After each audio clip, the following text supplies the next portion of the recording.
let's go to meteorologist Kirk Greenfield for another look at the forecast. Kirk. Well, thunderstorms are blossoming in the warm, humid air today. We've already had a wave of showers earlier that soaked much of the mid-Ohio Valley, and it's now time for another. When we take a look at our radar satellite composite, we can see a cell that's migrated across Meigs County now into Wood County, and it's split in two. There's one to the north of us, and there's one just to the south of us, but it's not severe at this point. We have no watches or warnings associated. This is the cold front that's been much anticipated sweeping through the area. When we take a look at the Jan Dills Marietta Skycam atop the Lafayette Hotel, 80 degrees now, feels like 81 when you factor in the relative humidity of 54%, the winds out of the south-southwest at 11, and the pressure 29.88 inches is falling. Taking a look at our current temperatures, 81 in Charleston, 80 at Beckley, Parkersburg, and Columbus, 77 in Athens, where they had some heavier downpours just a little bit ago. Breezes from the southwest about 12 miles per hour, and that lines up with Wheeling and Youngstown as well. We're about 6 degrees cooler than we were last night at the same time.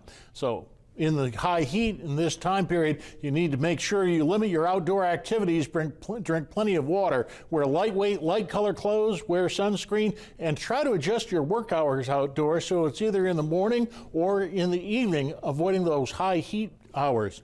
Well, when we look at our most recent radar echoes, we do have one cell halfway between Marietta and Parkersburg and another that's crossed I-77 to the south of us.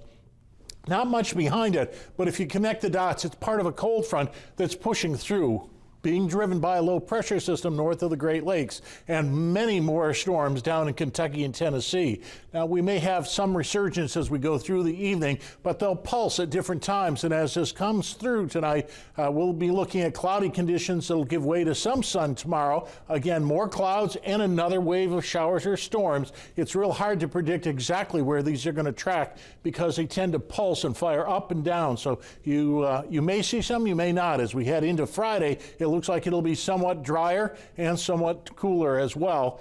When we look at the allergy alert, medium level of pollen today washed down by the downpours. Grasses, mulberry, and hickory are the most common pollens. So for today, here's the convective outlook. We're under the slight chance of severe thunderstorms. There's been no declarations at this point, but we have again declared a yellow alert day because it's a potential there, 2 out of 5. When we take a look at tonight's overnight low, 64 with the possibility of some thunderstorms. Tomorrow's high, 76. Again, the possibility of thunderstorms. And when we look at the extended forecast, Friday's looking drier and a bit warmer. Saturday's also looking relatively dry here. Sunday, it looks like storms return and they could spill over into the holiday itself. And then we're a bit cooler as we start the next work week.